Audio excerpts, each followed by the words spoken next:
بالله من الشيطان الرجيم. بسم الله الرحمن الرحيم. إن الله وملائكته يصلون على النبي يا أيها الذين آمنوا صلوا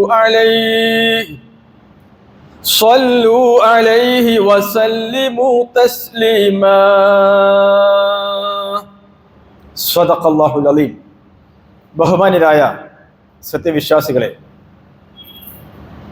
സഹോദരങ്ങളെ, സഹോദരിമാരെ, അല്ലാഹു സുബ്ഹാനഹു വ തആലയെ സൂക്ഷിച്ചുകൊണ്ടും അവൻ്റെ വിധിവിലക്കുകൾ ഹലാലും ഹറാമും ജീവിതത്തിൻ്റെ എല്ലാ രംഗങ്ങളിലും പാലിച്ചുകൊണ്ടും ജീവിക്കണമെന്ന് എല്ലാവരെയും ഉണർത്തുകയാണ്, വസിയത്ത് ചെയ്യുകയാണ്. അല്ലാഹു സുബ്ഹാനഹു വ തആല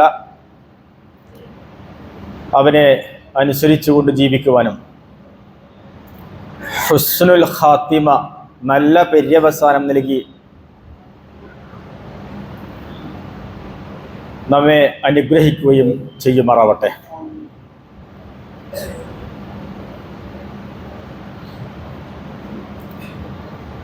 മുസ്ലിം സമുദായം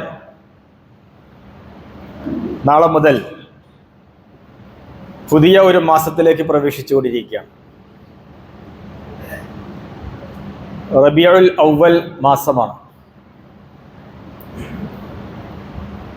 അനുഷ്ഠാനപരമായി ഒരു പ്രത്യേകതയും ആ മാസത്തിന് ഇല്ല എന്നതാണ് ഉലമാക്കൾ പറയുന്നത്. ചരിത്രപരമായി മാത്രം പ്രത്യേകതയുള്ള മാസമാണ്. പ്രവാചകൻ മുഹമ്മദ് മുസ്തഫ സല്ലല്ലാഹു അലൈഹി വസല്ലമ ജനിച്ച മാസമാണ് റബീഉൽ അവ്വൽ മാസം. പുതിയ ഒരു മാസത്തിലേക്ക്, റബീഉൽ അവ്വൽ മാസത്തിലേക്ക് പ്രവേശിക്കുന്നത് കൊണ്ട് പ്രവാചകൻ മുഹമ്മദ് മുസ്തഫ സല്ലല്ലാഹു അലൈഹി വസല്ലമയുമായി ബന്ധപ്പെട്ടുകൊണ്ടുള്ള ചില കാര്യങ്ങൾ നിങ്ങളുടെ ശ്രദ്ധയിൽപ്പെടുത്തണമെന്നതാണ് ഇന്നത്തെ ഖുതുബയിലൂടെ ഉദ്ദേശിക്കുന്നത്. ലോകത്ത് ഏറ്റവും കൂടുതൽ വിമർശിക്കപ്പെടുന്ന മതം ഇസ്ലാമാണ്. ഒരുപാട് ആരോപണങ്ങൾ ഈ കാലഘട്ടത്തിലും കേട്ടുകൊണ്ടേയിരിക്കുന്നു. ഇസ്ലാം പ്രചരിച്ചത് വാളുകൊണ്ടാണ്, മനുഷ്യരെ നിർദ്ദയം കൊന്നൊടുക്കിയ മതമാണ് ഇസ്ലാം എന്നൊക്കെ ലോകത്ത് സാമ്രാജ്യത്വ ശക്തികളും ഓറിയന്റലിസ്റ്റുകളും എല്ലാം വ്യാപകമായി പ്രചരിപ്പിച്ചുകൊണ്ടേയിരിക്കുന്നു. ഇപ്പോഴും അത് പ്രചരിപ്പിച്ചുകൊണ്ടിരിക്കുന്നുണ്ട്.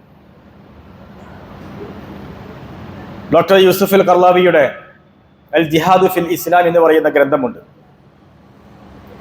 മൗലാന അബുൽ അല മൗദൂദിയുടെ അൽ ജിഹാദു ഫിൽ ഇസ്ലാം എന്ന് പറയുന്ന ഉറുദുവിലും ഒരു ഗ്രന്ഥമുണ്ട്. ആദ്യം അൽ ജിഹാദു ഫിൽ ഇസ്ലാം എന്ന ഗ്രന്ഥം വളരെ സവിസ്തരമായി ലോകത്ത് 600 പേജോളം വരുന്ന ഒരു ഗ്രന്ഥം ആദ്യമായിട്ട് എഴുതിയത് മൗലാന അബുൽ അല മൗദൂദി സാഹിബായിരുന്നു. പിന്നീട് ഡോക്ടർ യൂസുഫ് അൽ ഖർളാവി അദ്ദേഹത്തിന്റെ കാലഘട്ടത്തിൽ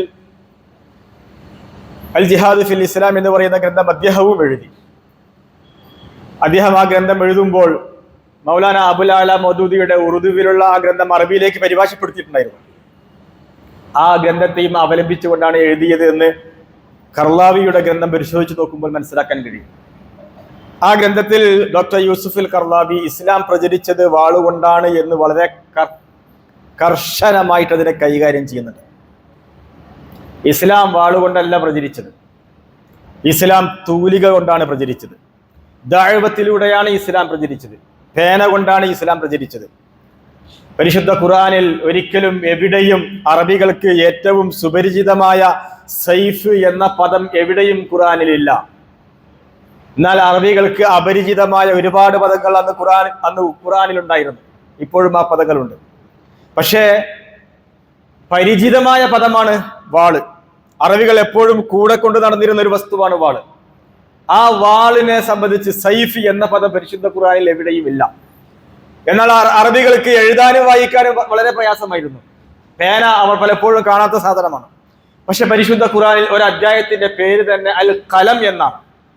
ഒരു അധ്യായത്തിന്റെ പേര് വേറൊരു അധ്യായത്തിൽ ഖലം എന്ന് വീണ്ടും ആവർത്തിക്കപ്പെട്ടിട്ടുണ്ട്. ഇങ്ങനെയുള്ള സംഗതികളെല്ലാം വെച്ചുകൊണ്ട് ഡോക്ടർ യൂസുഫ് അൽ ഖർളാവി കൃത്യമായി പറയാണ്, ഇസ്ലാം പ്രചരിച്ചത് വാളുകൊണ്ടല്ല, അത് പേന കൊണ്ടും ദഅവത്ത് കൊണ്ടും ഒക്കെയാണ് പ്രചരിച്ചത്. ഇസ്ലാമിന് യുദ്ധം എന്ന് പറയുന്നത്, പ്രവാചകൻ സല്ലല്ലാഹു അലൈഹി വസല്ലമയ്ക്ക് യുദ്ധത്തിന് അറബി ഭാഷയിൽ പറയുക ഹർബ് എന്നാ പറയുക. അൽ ഹർബുൽ ആലമിയ്യ അൽ ഉദ്മ, ഒന്നാം ലോക യുദ്ധം. അൽ ഹർബുൽ ആലമിയ്യ അസ്സാനിയ, രണ്ടാം ലോക യുദ്ധം. ഹർബ് എന്ന് പറഞ്ഞാൽ യുദ്ധം എന്നാണ് അർത്ഥം. അള്ളാഹുവിന്റെ റസൂൽ സല്ലല്ലാഹു അലൈഹി വസല്ലമയ്ക്ക് ഹർബ് എന്ന പദം ഏറ്റവും വെറുപ്പായിരുന്നു. അതെങ്ങനെ മനസ്സിലാവാ? അലി റളിയല്ലാഹു അൻഹുവിനും ഫാത്തിമയ്ക്കും കുട്ടികൾ ഉണ്ടായപ്പോൾ അലി റളിയല്ലാഹു അൻഹു തന്റെ ആദ്യത്തെ മകന് ഹർബ് എന്ന് പേരിട്ടു. ഹർബ് അന്ന് അറബ് സമൂഹം, ഗോത്രങ്ങളൊക്കെ കുട്ടികൾക്കൊക്കെ ഹർബ് എന്ന് പേരിടും. അതേപോലെ അലി റളിയല്ലാഹു അൻഹു ഹർബ് എന്ന് പേരിട്ടപ്പോ അള്ളാഹുവിന്റെ റസൂൽ സല്ലല്ലാഹു അലൈഹി വസല്ലമ പ്രസവമൊക്കെ നടന്നതിന് ശേഷം വീട്ടിലേക്ക് കാണാനൊക്കെ വേണ്ടി വന്നു. എന്താ പേരിട്ടെന്ന് വെച്ചപ്പോ ഹർബ്. എന്റെ അലി എന്ത് പേരാ ഇട്ടിരിക്കണം, ആ പേരങ്ങ് മാറ്റി. എന്നിട്ട് ഹുസൈൻ എന്നിടാൻ വേണ്ടി പറഞ്ഞു. അങ്ങനെ ഹുസൈൻ എന്നിട്ടു. പിന്നെ കുറച്ച് 1-2 വർഷങ്ങൾക്ക് ശേഷം വീണ്ടും അലി വീണ്ടും സന്താനമുണ്ടായി. അങ്ങനെ റസൂൽ സല്ലല്ലാഹു അലൈഹി വസല്ലം വീണ്ടും വീട്ടിലേക്ക് വരുന്നു. എന്താണ് കുട്ടിയുടെ വിശേഷം ഒക്കെ അന്വേഷിച്ച്, എന്താ പേരിട്ടത്? അപ്പോൾ അലി ഹർബ് എന്ന് പേരിട്ടു. അപ്പോൾ റസൂൽ സല്ലല്ലാഹു അലൈഹി വസല്ലം പറഞ്ഞു, മാറ്റണം ആ പേര്, ഇത് ഹസൻ എന്നാക്കാൻ വേണ്ടി പറഞ്ഞു. ഇങ്ങനെ 2-3 തവണ അലി റളിയല്ലാഹു അൻഹു തന്റെ ആൺസന്തതിക്ക് ഹർബ് എന്ന് പേരിട്ടപ്പോൾ അള്ളാഹുവിന്റെ റസൂൽ സല്ലല്ലാഹു അലൈഹി വസല്ലം ആ പേര് മാറ്റാനാ പറഞ്ഞത്. അള്ളാഹിന്റെ റസൂലിന് ഇഷ്ടമില്ലാത്ത പദമാണ് ഹർബ്. എന്താ ഹർബ് എന്നാണ് അർത്ഥം? യുദ്ധം എന്നാണ് അർത്ഥം. ഇതൊക്കെ ഡോക്ടർ യൂസുഫ് ഖർളാവി അദ്ദേഹത്തിന്റെ ഗ്രന്ഥത്തിൽ വളരെ സവിസ്തരം വിശദീകരിച്ചിട്ടുണ്ട്. പക്ഷേ എന്നാലും ഈ കാലഘട്ടത്തിലും ഒക്കെ നമ്മുടെ ആളുകൾ എന്താ പറയാ, ഇസ്ലാം പ്രചരിച്ചത് വാളുകൊണ്ടാണ്, ഇസ്ലാം പ്രചരിച്ചത് വാളുകൊണ്ടാണെന്നാ പറയാ. അതേപോലെ തന്നെ ലോകത്ത് ഏറ്റവും കൂടുതൽ വിമർശിക്കപ്പെടുന്ന ഗ്രന്ഥം അതും പരിശുദ്ധ ഖുർആനാണ്. ഖുർആൻ ഭീകരവാദം പറയുന്ന ഗ്രന്ഥമാണ്, ഭീകരവാദത്തെ പ്രോത്സാഹിപ്പിക്കുന്ന ഗ്രന്ഥമാണ്. നമ്മുടെ നാട്ടിലൊക്കെ ക്രൈസ്തവ സുഹൃത്തുക്കളൊക്കെ പ്രത്യേകതരം കാസായത് പറയുന്നത് പ്രത്യേകതരം ടീം അവർക്കിടയിൽ വളർന്നുകൊണ്ടേയിരിക്കുകയാണ്. മുസ്ലിം സമുദായത്തോട് അങ്ങേയറ്റം വിദ്വേഷം വെച്ച് പുലർത്തുന്ന ഒരു വിഭാഗമാണ് കാസ. ആ ടീം വ്യാപകമായി സോഷ്യൽ മീഡിയയിൽ പ്രചരിപ്പിച്ചുകൊണ്ടിരിക്കുന്നു. പരിശുദ്ധ ഖുർആൻ ലവ് ജിഹാദിന് പ്രേരിപ്പിക്കുന്ന ഗ്രന്ഥമാണ് പരിശുദ്ധ ഖുർആൻ. എന്താ പറയാൻ കാരണം, അവര് ഒരു സൂറത്തിൽ അഹ്ലു കിതാബുകാരുമായിട്ടുള്ള വിവാഹത്തെ പരിശുദ്ധ ഖുർആൻ അനുവദിച്ചിട്ടുണ്ട്. അവർ അറുത്തത് ഭക്ഷണം കഴിക്കാം, അതും അനുവദിച്ചിട്ടുണ്ട്. ഈ ആയത്ത് വെച്ചുകൊണ്ട് ലവ് ജിഹാദിനെ പ്രോത്സാഹിപ്പിക്കുന്ന ഗ്രന്ഥമാണ് പരിശുദ്ധ ഖുർആൻ എന്ന് ഈ ടീം പറഞ്ഞുകൊണ്ടേയിരിക്കാം. ഭീകരവാദം പ്രോത്സാഹിപ്പിക്കുന്ന ഗ്രന്ഥമാണ്.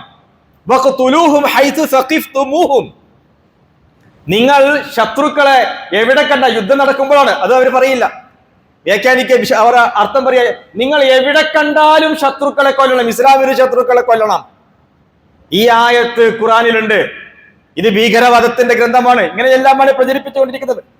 ഇതേപോലെ തന്നെയാണ് ഈ ഖുർആനുമായി അറേബ്യൻ സമൂഹത്തിലേക്ക് ആഗതനായ മുഹമ്മദ് മുസ്തഫ സല്ലല്ലാഹു അലൈഹി വസല്ലമയെ സംബന്ധിച്ചും മക്കയിലെ മുശ്രിക്കുകളും പിന്നീട് വന്ന സമൂഹങ്ങളും ആധുനിക കാലഘട്ടത്തിലെ ഇസ്ലാമിന്റെ എതിരാളികളും എല്ലാവരും പറഞ്ഞ് പ്രചരിപ്പിക്കുന്നത് അള്ളാഹുവിന്റെ പ്രവാചകൻ മുഹമ്മദ് സല്ലല്ലാഹു അലൈഹി വസല്ലമയും ഭീകരവാദിയാണ്.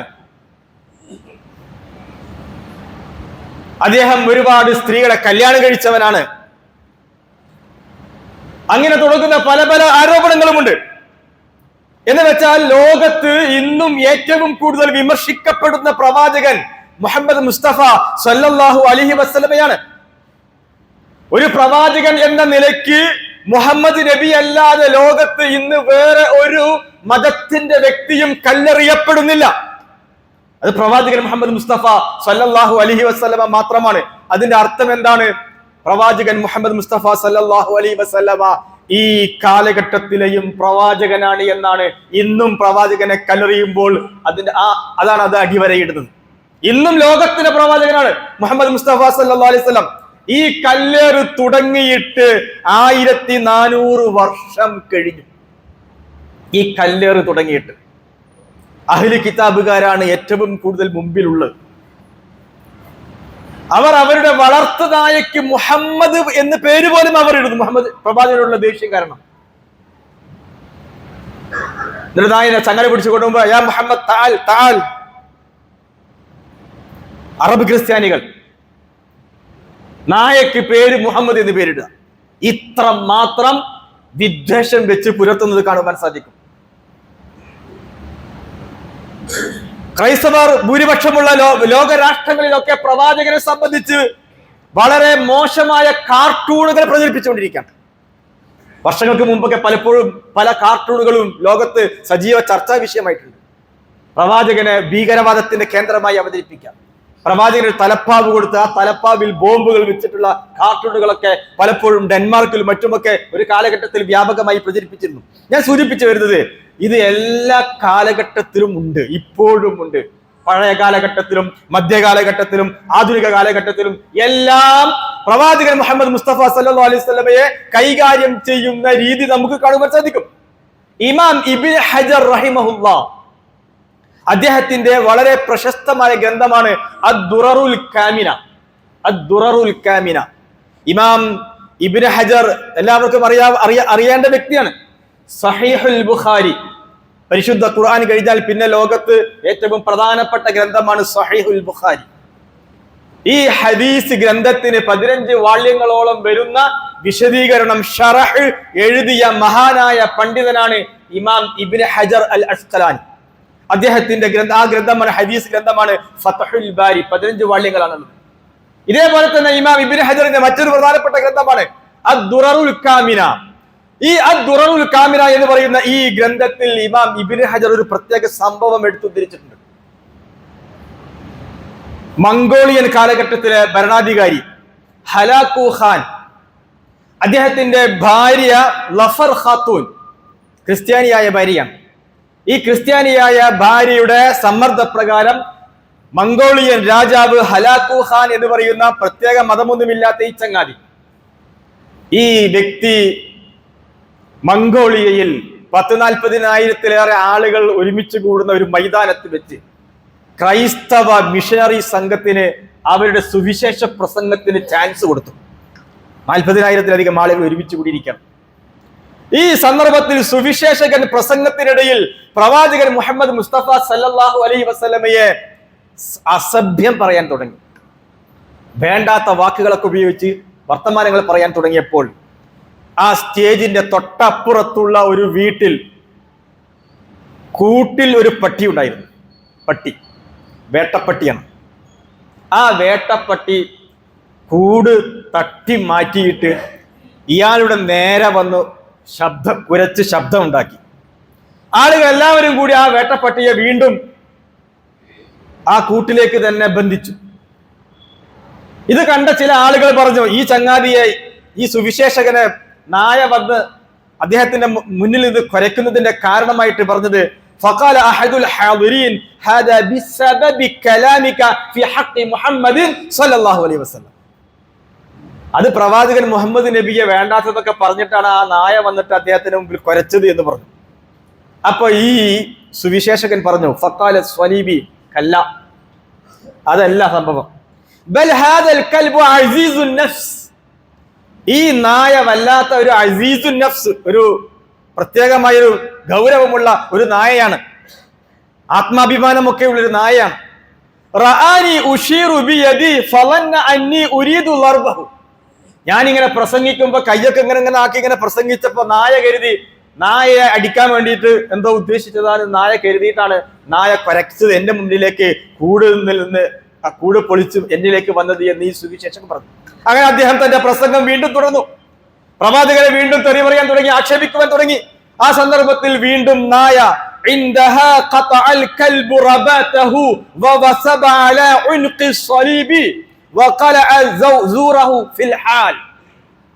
ആ വേട്ടപ്പട്ടി വീണ്ടും കൂട് പൊളിച്ച് പുറത്തേക്ക് വന്ന് ഈ സുവിശേഷകന്റെ കഴുത്തിലേക്ക് ചാടി സുവിശേഷകനെ കടിച്ചു കൊന്നു എന്നാണ് ചരിത്രം. ഇതാരാ എഴുതിയിരിക്കുന്നത്? ഇമാം ഇബ്നു ഹജർ അൽ അസ്ഖലാനി അദ്ദേഹത്തിന്റെ ഗ്രന്ഥത്തിൽ രേഖപ്പെടുത്തിയ ചരിത്രമാണ് ഈ ചരിത്രം. എന്നിട്ട് പറയും ആ സന്ദർഭത്തിൽ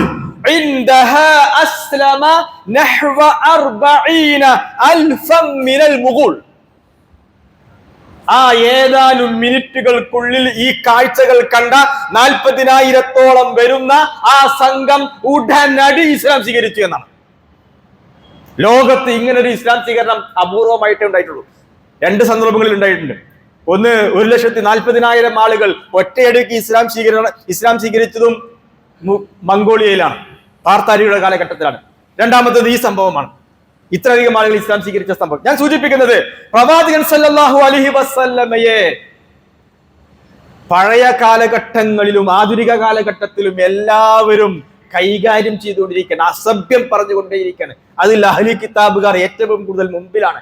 ഇപ്പോൾ ഹൈന്ദവ സമൂഹത്തിലെ പ്രത്യേകമായ തീവ്ര വിഭാഗമായ സംഘപരിവാർ അവരും പ്രവാചകൻ മുഹമ്മദ് മുസ്തഫ സല്ലല്ലാഹു അലൈഹി വസല്ലമയെ ശക്തമായി അസഭ്യങ്ങൾ പറഞ്ഞുകൊണ്ടിരിക്കുന്നത് നമുക്ക് കാണുവാൻ സാധിക്കുന്നു. ഇത് പ്രവാചകന്റെ വ്യക്തിയോടുമാണ്. പഴയ കാലഘട്ടത്തിൽ പ്രവാചകന്റെ മയ്യത്തിനെ പോലും അവർക്ക് വെറുപ്പായിരുന്നു. പ്രവാചകന്റെ മയ്യത്തിന്, മൃതശരീരത്തോട് പോലും അനാദരവ് കാണിച്ചൊരു കാലഘട്ടം ഉണ്ടായിട്ടുണ്ട്. അത് ചരിത്രത്തിൽ നമുക്ക് കാണുവാൻ സാധിക്കും. പ്രവാചകൻ സല്ലല്ലാഹു അലൈഹി വസല്ലമയുടെ മയ്യത്ത് മോഷ്ടിക്കുവാൻ വേണ്ടി ലോക ചരിത്രത്തിൽ 4 പ്രധാനപ്പെട്ട ശ്രമങ്ങൾ നടന്നിട്ടുണ്ട്. പ്രവാചകന്റെ മയ്യത്ത് മോഷ്ടിക്കുവാൻ വേണ്ടിയിട്ട് മദീനയിൽ നിന്ന്, മദീന പള്ളിയിൽ നിന്ന്, പരിസരത്ത് നിന്ന്. അതിൽ 3ാമത്തെ സംഭവം നടന്നത് ഹിജറ 557 ഹിജറ 557. അന്ന് ഷാമിന്റെ ഭരണാധികാരി, ഇറാഖ് ഷാം എല്ലാം കൂടുന്ന ഒരു പ്രത്യേക സംവിധാനത്തിന്റെ ഭരണാധികാരിയായിരുന്ന വ്യക്തിയാണ് നൂറുദ്ദീൻ മഹ്മൂദ് ജംഗി. ദീനിയായ ഇസ്ലാമിസ്റ്റായ നല്ല മനുഷ്യനാണ്, ഭരണാധികാരിയാണ്. ഈ പ്രവാചകന്റെ ഈ മൃതശരീരം മോഷ്ടിക്കുവാൻ വേണ്ടി പ്രവർത്തിച്ചത് അന്ന് ക്രിസ്ത്യാനികളായിരുന്നു. പ്രത്യേകമായ ശ്രമം നടത്തി. ഇത് എങ്ങനെ ചരിത്രത്തിൽ കാണുവാൻ സാധിക്കും? ഇമാം ഇബ്നു കസീർ അദ്ദേഹത്തിന്റെ അൽ ബിദായ വൻ നിഹായ അതുപോലെയുള്ള പല പ്രഗത്ഭരായ ആളുകളൊക്കെ വ്യത്യസ്തമായ ഗ്രന്ഥങ്ങളിൽ ഈ ചരിത്രം രേഖപ്പെടുത്തി വെച്ചിട്ടുണ്ട്. അതിൽ ഇമാം സുൽത്താൻ നൂറുദ്ദീൻ ജംഗി എന്ന് പറയുന്ന ഈ ദീനിയായ ഭരണാധികാരി, അദ്ദേഹം ഒരു രാത്രി ഉറങ്ങുമ്പോൾ നബി സല്ലല്ലാഹു അലൈഹി വസല്ലമയെ സ്വപ്നം കണ്ടു.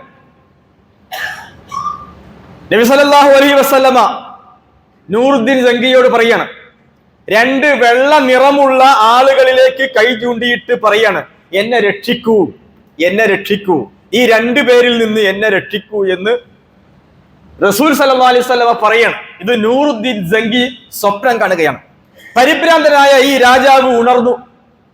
എന്താ ഇങ്ങനെ ഒരു സ്വപ്നം, എന്താ അറിയില്ല. വേഗം വുളു എടുത്ത് തഹജ്ജുദൊക്കെ നമസ്കരിച്ച് വീണ്ടും ഉറങ്ങി.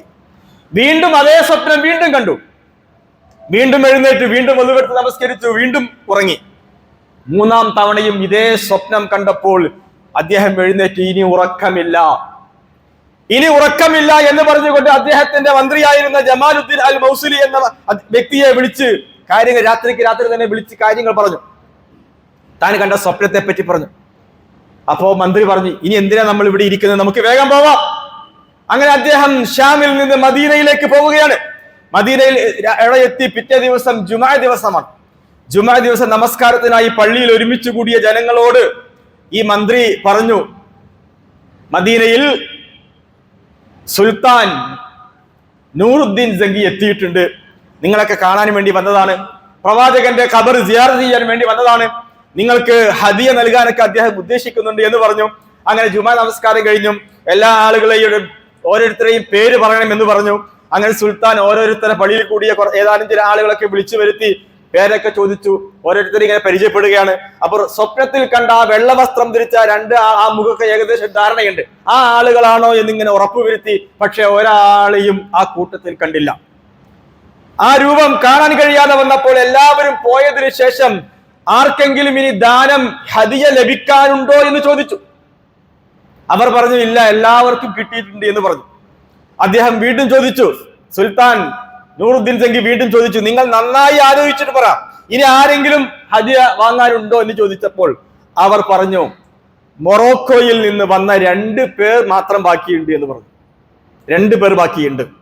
അവര് ദാനങ്ങളൊന്നും സ്വീകരിക്കൂല, നല്ല ധനികരാണ് അവർ, ആവശ്യക്കാർക്ക് അവർ ധാരാളം ദാനം നൽകാറുണ്ട്. ഇങ്ങനെയൊക്കെ പറഞ്ഞപ്പോൾ സുൽത്താൻ ഇത് കേട്ട് സന്തോഷിച്ചു. എന്നാ അവരെ എൻ്റെ അടുത്തേക്ക് കൊണ്ടുവരണമെന്ന് പറഞ്ഞു. അങ്ങനെ സംസാരിച്ചു. നിങ്ങൾ എവിടെ നിന്ന് വന്നതാണ്? ഞങ്ങൾ മൊറോക്കോയിൽ നിന്ന് വന്നതാണ്, ഹജ്ജിന് വന്നവരാണ്. ഞങ്ങൾ നബി സല്ലല്ലാഹു അലൈഹി വസല്ലമയുടെ സമീപത്ത് താമസിക്കാൻ ആഗ്രഹിച്ചു, ഞങ്ങൾ അവിടെയാണ് താമസിക്കുന്നത്. സുൽത്താൻ അവരോട് ചോദിച്ചു, നിങ്ങൾ സത്യം പറയണം, നിങ്ങളുടെ താമസ സ്ഥലം എവിടെയാണ്? അപ്പോൾ പറഞ്ഞു, നബിയുടെ ഖബറിനടുത്തുള്ള ഒരു സത്രം അവർ ചൂണ്ടിക്കാണിച്ചു. മദീനയിലെ ആളുകൾ അവരുടെ കഠിനമായ നോമ്പിനെ പറ്റിയും ദാനധർമ്മങ്ങളെ പറ്റിയും ഖുബ പള്ളി സന്ദർശിക്കുന്നതിനെ പറ്റിയും ഒക്കെ സുൽത്താനോട് മദീനക്കാർ ഇങ്ങനെ വിശദീകരിച്ചു. ആ രണ്ട് ചെറുപ്പക്കാർ നല്ല ആളുകളാണ്, നല്ലോണം നോമ്പെടുക്കുന്ന ആളുകളാണ്, നമസ്കാരമൊക്കെ സജീവമായിട്ടുള്ള ആളുകളാണ്. പക്ഷെ സുൽത്താൻ അവരെ പിടിച്ചു വെച്ചു. എന്നിട്ട് അവർ താമസിക്കുന്ന സ്ഥലത്തേക്ക് പോയി. ആ വീട്ടിലേക്ക് സുൽത്താൻ തന്നെ കയറി പരിശോധിച്ച് നോക്കിയപ്പോൾ ഒരു മുഷിഞ്ഞ പായ അവിടെ കിടക്കുന്നുണ്ട്. ആ പായ എടുത്തു നോക്കിയപ്പോൾ ഒരു വലിയ തുരങ്കം ഉണ്ടാക്കിയിരിക്കണം. ആ തുരങ്കം പ്രവാചകൻ സല്ലല്ലാഹു അലൈഹി വസല്ലമയുടെ ഖബറിലേക്ക് എത്താനായി നിൽക്കുകയാണ് ആ തുരങ്കം. ഇത് കണ്ടപ്പോൾ ആളുകളൊക്കെ, മദീനക്കാരൊക്കെ, ഈ രണ്ട് വ്യക്തികൾ എന്തോ നിസ്കരിക്കുന്ന ആളുകൾ, നല്ല മനുഷ്യര്, ദാനശീലരായ ആളുകൾ, ഈ രണ്ട് വ്യക്തികളുടെ കാര്യത്തിൽ എല്ലാവരും അത്ഭുതം. സുൽത്താൻ നൂറുദ്ദീൻ സങ്കി അവരെ നന്നായി ശക്തിയായി ഉപദ്രവിച്ചപ്പോൾ അവർ കാര്യങ്ങളൊക്കെ മണിമണിയായി പറഞ്ഞു.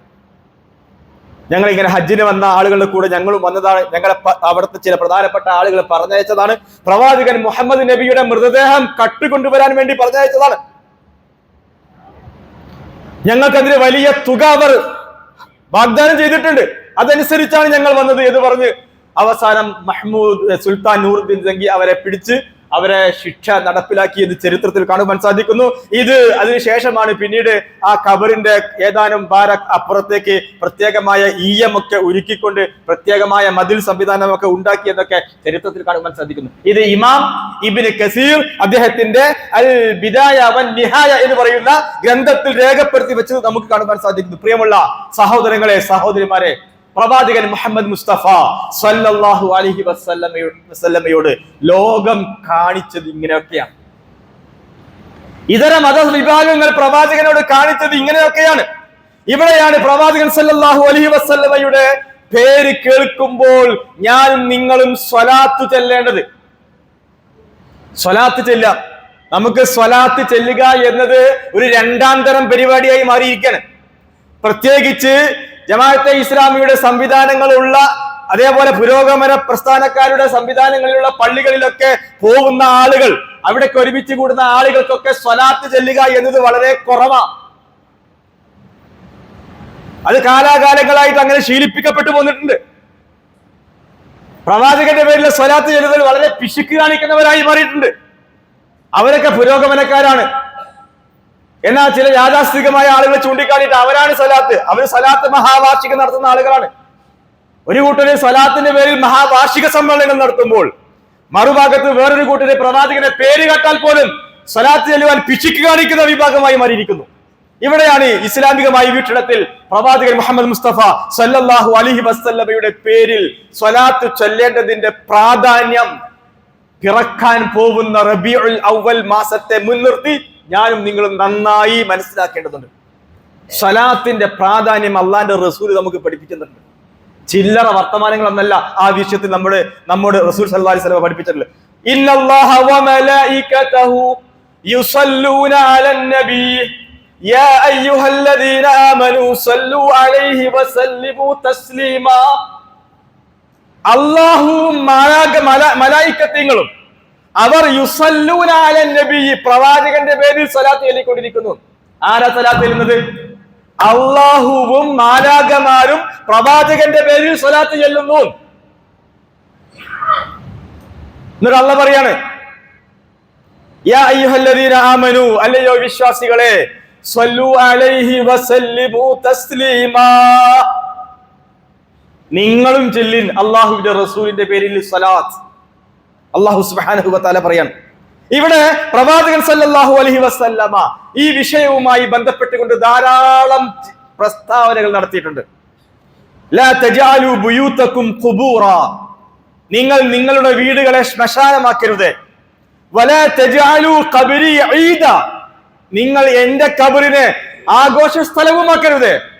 വസല്ലു അലയ്യ, നിങ്ങൾ എന്റെ പേരിൽ സ്വലാത്ത് ചൊല്ലുക. ഫഇന്ന സ്വലാത്തക്കും തബ്ലുഗുനി ഹൈസു കുൻതും, നിങ്ങൾ എവിടെയായിരുന്നാലും ആ സ്വലാത്ത് എന്റെ അടുത്തേക്ക് എത്തും. അല്ലാഹുവിന്റെ റസൂൽ സല്ലല്ലാഹു അലൈഹി വസല്ലം പഠിപ്പിക്കാൻ. അന അബ്ദുല്ലാ ഖാല റസൂലുള്ളാഹി സല്ലല്ലാഹു അലൈഹി വസല്ലം ഇന്ന ലില്ലാഹി മലായിക സയ്യാഹീന ഫിൽ അർദി യുബല്ലിഗൂനനി മിൻ ഉമ്മത്തി അസ്സലാം. അള്ളാഹു സുബ്ഹാനഹു വ തആലയ്ക്ക് ചില മാലാഖമാരുണ്ട്, മലക്കുകളുണ്ട്. അവർ ഭൂമിയിലൂടെ ഇങ്ങനെ സഞ്ചരിച്ചു കൊണ്ടിരിക്കുന്ന മാലാഖമാരാണ്. ആ മാലാഖമാർ യുബല്ലിഗൂനനി മിൻ ഉമ്മത്തി അസ്സലാം, എന്റെ ഉമ്മത്ത് എനിക്ക് എപ്പോഴൊക്കെ സ്വലാത്ത് ചെല്ലുന്നുവോ ആ സന്ദർഭത്തിലൊക്കെ ഈ മാലാഖമാർ ആ സ്വലാത്ത് എനിക്ക് എത്തിച്ചു തരും എന്ന് റസൂൽ സല്ലല്ലാഹു അലൈഹി വസല്ലം പഠിപ്പിക്കണം. ഇബ്നുൽ ജൗസി റഹിമഹുല്ലാഹ് പറയുന്നു, ഇദാ അറാദല്ലാഹു ബിഅബ്ദിഹി ഖൈറ, അല്ലാഹു സുബ്ഹാനഹു വ തആല ഒരു അടിമയ്ക്ക് ഖൈർ ഉദ്ദേശിച്ചാൽ യസ്സറ ലിസാനഹു ലിസ്സലാത്തി അലാ മുഹമ്മദിൻ, അല്ലാഹു ഒരു അടിമയ്ക്ക് ഖൈർ ഉദ്ദേശിച്ചിട്ടുണ്ട് എങ്കിൽ അതിന്റെ അടയാളം എന്താണ്? അവന്റെ നാവിനെ അള്ളാഹു എളുപ്പമാക്കി കൊടുക്കും. എന്തിനു വേണ്ടി? ഗീബത്ത് പറയാനല്ല, നമീമത്ത് പറയാനല്ല, പിന്നെ എന്തിനു വേണ്ടിയാണ് നാവിനെ എളുപ്പമാക്കി കൊടുക്കുക? ലിസ്സലാത്തി അലാ മുഹമ്മദിൻ, പ്രവാചകൻ മുഹമ്മദിന് വേണ്ടി സ്വലാത്ത് ചെല്ലാൻ നാവ് എളുപ്പമാക്കി കൊടുക്കും എന്ന് ഇമാം ഇബ്നുൽ ജൗസി റഹിമഹുല്ലാഹ് പഠിപ്പിക്കുന്നത് നമുക്ക് കാണാൻ സാധിക്കും. ഈ സ്വലാത്തിന്റെ ശ്രേഷ്ഠതകൾ ധാരാളം ഹദീസുകളിൽ കാണാൻ കഴിയും. അതിലൊന്ന്, അല്ലാഹു സുബ്ഹാനഹു വ തആല ആരെങ്കിലും പ്രവാചകന്റെ പേരിൽ സ്വലാത്ത് ചൊല്ലിയാൽ അല്ലാഹു ആ അടിമയ്ക്ക് 10 സ്വലാത്ത് ചെല്ലുന്ന 10 സ്വലാത്ത് അല്ലാഹു ചൊല്ലുന്നു. അല്ലാഹുവിന്റെ റസൂലിന് ഞാനും നിങ്ങളും ഒരു സ്വലാത്ത് ചൊല്ലിയാൽ അല്ലാഹു സുബ്ഹാനഹു വ തആല നമുക്ക് വേണ്ടി 10 സ്വലാത്ത് ചൊല്ലുമെന്ന് റസൂലുള്ളാഹി സ്വല്ലല്ലാഹു അലൈഹി വസല്ലം പഠിപ്പിക്കണം. എന്താണ് അല്ലാഹു അവരെ വേണ്ടി 10 സ്വലാത്ത് ചൊല്ലുമെന്ന് പറഞ്ഞാൽ എന്താ അതിന്റെ അർത്ഥം? അല്ലാഹു സുബ്ഹാനഹു വ തആല നമ്മെ മാലാഖമാരുടെ മുന്നിൽ വെച്ച് പ്രശംസിക്കും. ദാ ഇന്ന അടിമ പുത്തൻ വീട്ടിലെ അബൂബക്കർ സാഹിബ് എന്റെ പേര് ഇതാ സ്വലാത്ത് ചൊല്ലിയിരിക്കുന്നു, ഇന്ന സാഹിബ് ഇതാ റസൂലുള്ളാഹിന്റെ പേരിൽ സ്വലാത്ത് ചൊല്ലിയിരിക്കുന്നു എന്ന് മാലാഖമാരുടെ മുന്നിൽ വെച്ച് അല്ലാഹു സുബ്ഹാനഹു വ തആല സ്വലാത്ത് ചൊല്ലിയ ആളുകളെ പ്രശംസിച്ച് സംസാരിക്കും എന്നതാണ് ആ ഹദീസിന്റെ അർത്ഥം. ഇതേപോലെ തന്നെയാണ് റസൂലുള്ളാഹി സ്വല്ലല്ലാഹു അലൈഹി വസല്ലമ സ്വലാത്തിന്റെ പ്രാധാന്യത്തെ പറ്റി വീണ്ടും പറയുന്നു. പദവികൾ ഉയർത്തപ്പെടും സ്വലാത്ത് ചൊല്ലിയാൽ, നന്മകൾ രേഖപ്പെടുത്തും, പാപങ്ങൾ മായ്ക്കപ്പെടും. ഒരു ഹദീസിൽ കാണുവാൻ സാധിക്കും, മൻ സ്വല്ല അലയ്യ മിൻ ഉമ്മത്തി സ്വലാത്തൻ മുഖ്ലിസൻ മിൻ ഖൽബിഹി, ആരെങ്കിലും ഒരാൾ എനിക്ക് വേണ്ടി നിഷ്കളങ്കമായി ഇഖ്ലാസോടുകൂടി സ്വലാത്ത് ചൊല്ലിയാൽ സ്വല്ലല്ലാഹു അലൈഹി ബിഹാ 10 സ്വലവാത്ത്, അല്ലാഹു സുബ്ഹാനഹു വ തആല അവന് വേണ്ടി 10 സ്വലാത്ത് ചൊല്ലും. അവനെ 10 പ്രാവശ്യം അവന്റെ മദ്ഹ് അല്ലാഹു പറയും. വറഫഅഹു ബിഹാ 10 ദറജാത്തിൻ, അല്ലാഹു സുബ്ഹാനഹു വ തആല അവന് 10 ദറജ സ്ഥാനം ഉയർത്തി കൊടുക്കും. വകതബ ലഹു ബിഹാ 10 ഹസനാത്തിൻ, 10 നന്മകൾ അവന് രേഖപ്പെടുത്തും അല്ലാഹു. വമഹാ അൻഹു 10 സയ്യിആത്തിൻ, 10 തിന്മകൾ അവനിൽ നിന്ന് നീക്കം ചെയ്യുകയും ചെയ്യും. ഒന്ന് ആലോചിച്ച് നോക്കി സഹോദരങ്ങളെ, സഹോദരിമാരെ, ഒരു സ്വലാത്ത് ചൊല്ലിയാൽ എത്ര എത്ര മഹത്തായ കാര്യങ്ങളാണ് റസൂലുള്ളാഹി സ്വല്ലല്ലാഹു അലൈഹി വസല്ലം നമുക്ക് പഠിപ്പിച്ചിരുന്നത്. വീണ്ടും റസൂലുള്ള പറയുന്നു, എനിക്ക് വേണ്ടി സ്വലാത്ത് ചൊല്ലിയാൽ അന്ത്യനാളിൽ എന്റെ അടുപ്പം സാമീപ്യം അവന് ലഭിക്കുമെന്നാണ്. റസൂലിന്റെ പേരിൽ സ്വലാത്ത് ചൊല്ലിയാൽ ഇന്ന ഔലന്നാസി ബി യൗമൽ ഖിയാമ അക്സറുഹും അലയ്യ സ്വലാത്തൻ, അന്ത്യനാളിൽ എന്നോട് ഏറ്റവും കൂടുതൽ അടുത്ത ആളുകൾ, എന്റെ സാമീപ്യം ലഭിക്കപ്പെടുന്ന ആളുകൾ ആരാണ്?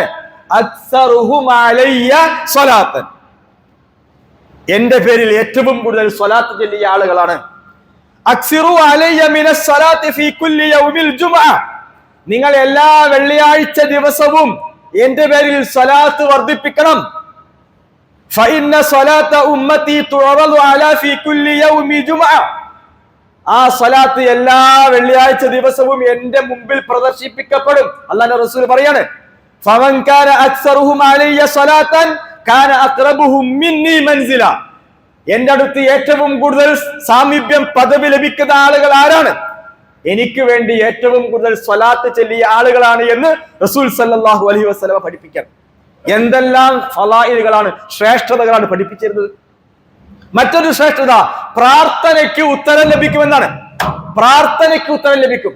നമ്മൾ ഇങ്ങനെ പ്രാർത്ഥിക്കും. ചില ആളുകൾ പറയും, എത്ര കാലമായി ഞാൻ പ്രാർത്ഥിക്കാൻ തുടങ്ങിയിട്ട് പ്രാർത്ഥനയ്ക്കൊന്നും ഉത്തരം ലഭിക്കുന്നില്ല. എന്തായിരിക്കും പലപ്പോഴും ആ പ്രാർത്ഥനയ്ക്ക് ഉത്തരം ലഭിക്കാത്തതിന്റെ കാരണം എന്തായിരിക്കും?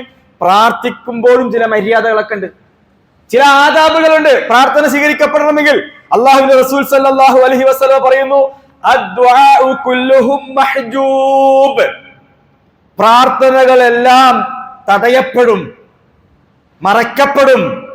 ഹത്താ യകൂന അവ്വലുഹു സലാഅൻ അലാ റസൂലില്ലാഹി അലല്ലാഹി അസ്സ വജല്ല വസലാത്തൻ അല നബി സല്ലല്ലാഹു അലൈഹി വസല്ലം.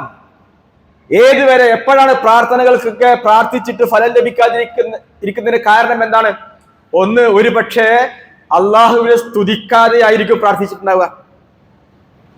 അതുകൊണ്ടാണ് നമ്മളൊക്കെ പ്രാർത്ഥിക്കുമ്പോ ആദ്യം അൽഹംദുലില്ലാഹി റബ്ബിൽ ആലമീൻ അസ്സലാത്തു വസ്സലാമു അലാ റസൂലിഹിൽ അമീൻ എന്ന് പറഞ്ഞിട്ടാ പ്രാർത്ഥിക്കേണ്ടത്. എന്നിട്ട് കാര്യങ്ങൾ പറയേണ്ടത് ആദ്യം അള്ളാഹിനെ സ്തുതിക്കണം, പിന്നെ റസൂലിന്റെ പേരിൽ സ്വലാത്ത് ചെല്ലണം. അതുകൊണ്ട് അങ്ങനെ ഒരാൾ പ്രാർത്ഥിക്കുന്നില്ല എങ്കിൽ പ്രാർത്ഥനകൾ തടയപ്പെടും, അള്ളാഹുവിലേക്ക് എത്തൂല.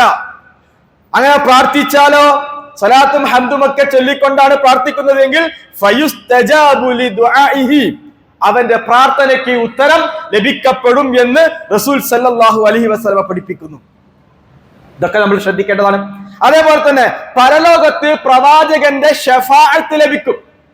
എപ്പോൾ ഒരു വ്യക്തി നന്നായിട്ട് പ്രവാചകന്റെ സ്വലാത്ത് ചൊല്ലിയാൽ ശഫാഅത്ത് ലഭിക്കും. മൻ സല്ല അലയ്യ ഹീന യുസ്ബിഹു അശ്റ വഹീന യുംസി അശ്റ, ഒരാൾ രാവിലെ എഴുന്നേറ്റ് സുബഹി നമസ്കാരം കഴിഞ്ഞ് ഇരുന്നിട്ട് അല്ലാതെ ഒക്കെ ഒരു 10 സ്വലാത്ത് ചൊല്ലിയാൽ, വൈകുന്നേരവും അതേപോലെ 10 സ്വലാത്ത് ചൊല്ലിയാൽ അദ്റകത്ഹു ശഫാഅതി യൗമൽ ഖിയാമ, അന്ത്യനാളിൽ പ്രവാചകന്റെ ശഫാഅത്ത് അവന് ലഭിക്കും, ശിപാർശ ലഭിക്കും. എന്തെങ്കിലുമൊക്കെ കുറവുകളും കാര്യങ്ങളൊക്കെ ഉണ്ടാവും, പടച്ചോനെ കാണിച്ചു തരും. എല്ലാ അബൂബക്കറെ, എല്ലാ മുഹമ്മദ്, നിന്റെ റെക്കോർഡിലൊക്കെ സംഗതി നിസ്കാരം തൊപ്പിയൊക്കെ ഇട്ട് നിസ്കാരം കാര്യങ്ങളൊക്കെ ഉണ്ട്. പക്ഷെ ജീവിതത്തിൽ പല സംഗതികളും തെറ്റുകുറ്റങ്ങളൊക്കെ ചെയ്തിട്ടുണ്ടല്ലോ, അയൽവാസിയെ ദ്രോഹിച്ചിട്ടുണ്ടല്ലോ, വേറെ ഒരുത്തനെ സ്വത്ത് അമിതമായി തട്ടിയെടുക്കാനുള്ള ശ്രമം നടത്തിയിട്ടുണ്ടല്ലോ. ഇതൊക്കെ ഇങ്ങനെ പറഞ്ഞ് സ്വർഗത്തിലേക്കുള്ള പ്രവേശനം ഒരു പക്ഷേ തടയപ്പെടാനുള്ള ഘട്ടം എത്തി നിൽക്കുമ്പോഴാ അള്ളാന്റെ റസൂല് വന്നിട്ട് ഇടപെടും. ചിലപ്പോൾ എപ്പോഴാണ് ഇടപെടുക? സ്വലാത്ത് നല്ലോണം ചൊല്ലിയിട്ടുണ്ടെങ്കിൽ, സ്വലാത്തില്. അപ്പൊ സ്വലാത്ത് എല്ലാ തട്ടിപ്പും വെട്ടിപ്പും നടത്തിയിട്ട് സ്വലാത്ത് ചെല്ലിയാൽ രക്ഷപ്പെടും എന്നും വിചാരിക്കണ്ട. ആ ഒരു ലൈസൻസ് അല്ലേ തരുന്നത്. ഒരു പക്ഷേ ഷഫാഅത്ത് സ്വലാത്ത് ചൊല്ലിയത് മുഖേന തനിക്ക് ഷഫാഅത്ത് ലഭിക്കാൻ സാധ്യതയുണ്ട് എന്ന് റസൂൽ സല്ലല്ലാഹു അലൈഹി വസല്ലം പഠിപ്പിക്കുന്നു. മറ്റൊരു പ്രത്യേകത, മനക്ലേശങ്ങൾ മാറിക്കിട്ടും സ്വലാത്ത് ചൊല്ലിയാൽ. എല്ലാ പ്രയാസങ്ങളും മാറിക്കിട്ടും. ചില പ്രതിസന്ധി ഘട്ടങ്ങളിൽ ചിലപ്പോൾ രക്ഷപ്പെടുത്തും. ഞാനിങ്ങനെ ബസ്സിലൊക്കെ യാത്ര മുമ്പൊരു കാര്യം പറഞ്ഞു, ഡ്രൈവിംഗ് ലൈസൻസ് എടുക്കാൻ വേണ്ടിയിട്ട് ആ സമയത്ത് എന്റെ കൂടെയുള്ള ആളുകളൊക്കെ ലൈസൻസ് കിട്ടാതെ പുറത്തേക്ക് ഇങ്ങനെ വരുമ്പോ ആ സമയത്ത് ഞാനിങ്ങനെ സ്വലാത്ത് ചൊല്ലിക്കൊണ്ടേയിരിക്കുന്നു. സ്വലാത്ത് അങ്ങനെ കുറേ ചൊല്ലി അങ്ങനെ വണ്ടിയിൽ കയറി ആ ചങ്ങാതിനോട് എന്താ സുഗന്ധനല്ലേ വിശേഷമൊക്കെ ചോദിച്ചു അങ്ങനെയൊക്കെ പരിചയപ്പെട്ട് അങ്ങനെ അവസാനം പറയാം, എന്റെ വയസ്സ് തന്നെ ഇപ്പൊ നിങ്ങൾക്ക് ഉള്ളത് എത്ര വയസ്സ്? 49 വയസ്സപ്പൊ നിങ്ങൾക്ക് ഉള്ളത്. അതുകൊണ്ട് ഇനിയിപ്പോ നിങ്ങൾക്ക് ഞാൻ ലൈസൻസ് തരാതിരുന്ന ചിലപ്പോൾ നിങ്ങൾ ലൈസൻസ് എടുക്കലുണ്ടാവൂല എന്ന് പറഞ്ഞുകൊണ്ട് ശരി വണ്ടിയൊക്കെ എടുക്കുമ്പോൾ നല്ലോണം ശ്രദ്ധിക്കണം കേട്ടോ എന്നൊക്കെ പറഞ്ഞിട്ട് വിട്ടു. പല ആളുകളും പരാജയപ്പെട്ട് ഇങ്ങനെ വരുമ്പോൾ ഞാനിങ്ങനെ പടച്ചവനെ ആയത്തുൽ കുർസി ഓതി സ്വലാത്തും ചൊല്ലിയിട്ട് പടച്ചവനോട് ഇങ്ങനെ പ്രാർത്ഥിക്കാണ്. ഇനി ശാന്തപുരത്തുനിന്ന് ഒരു ദിവസം ലീവ് എടുത്തിട്ട് ഈ മണ്ണാർക്കാട് തെങ്കലയിൽ വന്നിട്ട് ഇനി എനിക്ക് മെനക്കെടാൻ കഴിയില്ല, ഒരു ദിവസം ഇങ്ങനെ പോയിരിക്കുന്നു. അതുകൊണ്ട് എങ്ങനെയെങ്കിലും ലൈസൻസ് തരാൻ കുറെ സ്വലാത്ത് അങ്ങോട്ട് ചൊല്ലി. ഏത് പ്രതിസന്ധി ഘട്ടങ്ങളിലും നാം ആ ഇഖ്ലാസോടുകൂടി സ്വലാത്ത് ചൊല്ലിയോ ആ പ്രതിസന്ധി ഘട്ടം നീങ്ങിക്കിട്ടും. ഒരുപാട് വ്യക്തിപരമായ അനുഭവങ്ങൾ എനിക്കുണ്ട്. നമ്മളൊക്കെ ബസ്സിൽ യാത്ര ചെയ്യുമ്പോൾ ചിലപ്പോൾ കുട്ടികൾ പറയും ഉപ്പ വയറ് വേദനിക്കുന്നു, ഇപ്പൊ കക്കൂസ് പോകണമെന്നൊക്കെ തോന്നുകയാണ്. പലപ്പോഴും ചില കുട്ടികളൊക്കെ അങ്ങനെ പറയും. അപ്പൊ എന്റെ മോന് ബസ്സിൽ യാത്ര ചെയ്ത വയറ് ചെറിയ പ്രശ്നമുള്ള കുട്ടിയാണ്, ഇടയ്ക്കിടയ്ക്ക് പറയും. അപ്പൊ നമുക്കൊക്കെ ആകെ ബേജാറാവും, പഠിച്ചവനെ പണി ഒപ്പിക്കോ. അപ്പൊ ഞാൻ മോനോട് പറയും കുറെ സ്വലാത്ത് അങ്ങോട്ട് ചെല്ലി വിടുക പറയും. അപ്പൊ സ്വലാത്ത് അങ്ങ് ചെല്ലിയിരുന്നാലും ആ പ്രയാസം അങ്ങ് നീങ്ങി കിട്ടും. ഇതൊക്കെ നമ്മുടെ ദൈനംദിന ജീവിതത്തിലെ അനുഭവങ്ങളാണ്. ഇവിടെയാണ് റസൂലുള്ളാഹി സ്വല്ലല്ലാഹു അലൈഹി വസല്ലം പറയുന്നത്, പ്രയാസങ്ങൾ മാറിക്കിട്ടും സ്വലാത്ത് ചൊല്ലിയാൽ. ഇത് എല്ലാ ദുഃഖങ്ങളും അതിലൂടെ നീങ്ങിക്കിട്ടും, പ്രയാസങ്ങൾ മാറിക്കിട്ടും. അതേപോലെ തന്നെയാണ് മലക്കുകളുടെ സ്വലാത്ത് ലഭിക്കുമെന്നാണ്. മലക്കുകളുടെ സ്വലാത്ത് ലഭിക്കും. മാ മിൻ ആബിദിൻ യുസല്ലി അലയ്യ ഇല്ലാ സ്വല്ലത്ത് അലൈഹിൽ മലായിക മാ സല്ല അലൈഹി. എന്റെ പേരിൽ ഒരാൾ സ്വലാത്ത് ചൊല്ലിക്കൊണ്ടേയിരുന്നാൽ മലക്കുകളുടെ സ്വലാത്ത് ആ വ്യക്തിക്ക് ലഭിക്കും. ദുനിയാവിന്റെയും ആഖിറത്തിന്റെയും കാര്യങ്ങൾ ലഭിക്കും. അപ്പൊ ചുരുക്കി പറഞ്ഞാൽ സ്വലാത്തുമായി ബന്ധപ്പെട്ടുകൊണ്ട് ഇങ്ങനെ ഒരുപാട് വർത്തമാനങ്ങൾ അള്ളാഹുവിന്റെ റസൂൽ സല്ലല്ലാഹു അലൈഹി വസല്ലം പഠിപ്പിച്ചിട്ടുണ്ട്. അപ്പൊ എങ്ങനെ ഈ സ്വലാത്ത് ചെല്ലുക, ഏത് പദം ഉപയോഗിക്കേണ്ടത്? പണ്ഡിതന്മാർക്കിടയിൽ വ്യത്യസ്തമായ അഭിപ്രായങ്ങളൊക്കെ അതിലുണ്ട്. ചില കിതാബുകളൊക്കെ നമ്മൾ അറബി കിതാബുകളൊക്കെ ഇങ്ങനെ വായിച്ചു നോക്കി കഴിഞ്ഞാൽ രണ്ട് ശൈലികൾ. പ്രവാചകന്റെ പേര് പറയുമ്പോൾ ഖാല റസൂലുള്ളാഹി, അപ്പൊ ചിലപ്പോൾ ബ്രാക്കറ്റിൽ ഇങ്ങനെ എഴുതിയിട്ടുണ്ടാവും. ചില കിതാബുകളിൽ അല്ലാഹുമ്മ സല്ലി അലാ മുഹമ്മദ് എഴുതിയിട്ടുണ്ടാവും. എന്നാൽ വേറെ ചില കിതാബിൽ പണ്ഡിതന്മാർ ഖാല മുഹമ്മദുൻ സല്ലല്ലാഹു അലൈഹി വസല്ലം എന്ന് എഴുതിയിട്ടുണ്ടാവും. അപ്പൊ ഇബ്രാഹിമി സലാത്ത് ചെല്ലലാണ് സലാത്തിന്റെ രൂപം എന്നാണ് പറയുന്നത്. അപ്പൊ അല്ലാഹുമ്മ സല്ലി അലാ മുഹമ്മദ് മിനിമം അതെങ്കിലും പറയണം. ഇനി ആ നമസ്കാരത്തിൽ ചെല്ലുന്ന അല്ലാഹുമ്മ സല്ലി അലാ മുഹമ്മദിൻ വഅലാ ആലി മുഹമ്മദ് ആ പ്രാർത്ഥന ഒന്നിച്ച് ചെല്ലിയാലും അതും അനുവദനീയമാണ്. ഏതായാലും ഈ പറഞ്ഞ രീതിയിൽ വെള്ളിയാഴ്ച ദിവസം വ്യാഴാഴ്ച രാത്രി പള്ളിയിലേക്ക് പോകുമ്പോൾ, പള്ളിയിൽ നിന്ന് പുറത്തിറങ്ങുമ്പോൾ ബിസ്മില്ലാഹി അസ്സലാത്തു അലാ റസൂലില്ലാ അല്ലാഹുമ്മ ഇന്നി അസ്അലുക മിൻ ഫദ്ലിക്, പള്ളിയിൽ നിന്ന് പുറത്തേക്ക് ഇറങ്ങുമ്പോൾ ബിസ്മില്ലാഹി അസ്സലാത്തു അലാ റസൂലില്ലാ അല്ലാഹുമ്മ ഇന്നി അസ്അലുക മിൻ ഫദ്ലിക്, നേരത്തെ അല്ലാഹുമ്മ അഫ്തഹ് ലി അബ്വാബ റഹ്മതിക. ഇങ്ങനെ കേറുമ്പോഴും ഇറങ്ങുമ്പോഴും ഒക്കെയുള്ള ഈ പ്രാർത്ഥനകളൊക്കെ ചൊല്ലുന്നത് സ്വലാത്തോടു കൂടിയാണ് എങ്കിൽ ഇതൊക്കെ നല്ല പ്രതിഫലം ലഭിക്കുമെന്നാണ്. പ്രവാചകന്റെ ജന്മദിനം വരാൻ പോവുകയാണ്, റബീഉൽ അവ്വൽ മാസം വരാൻ പോവുകയാണ്. ഈ റബീഉൽ അവ്വൽ മാസത്തിൽ തുടക്കം എന്ന നിലയ്ക്ക്, പ്രവാചകനോടുള്ള സ്നേഹത്തിന്റെ പ്രകടനം എന്ന നിലയ്ക്ക് സ്വലാത്ത് നന്നായിട്ട് വർദ്ധിപ്പിക്കുക, ചൊല്ലിക്കൊണ്ടേയിരിക്കുക. അല്ലാഹു സുബ്ഹാനഹു വ തആല പ്രവാചകനെ സ്നേഹിക്കുന്ന, ഇഖ്ലാസോടുകൂടി സ്വലാത്ത് ചൊല്ലുന്ന, പതിവാക്കുന്ന ആളുകളെ കൂട്ടത്തിൽ ഉൾപ്പെടുത്തി നമ്മെ ഏവരെയും അനുഗ്രഹിക്കുമാറാവട്ടെ.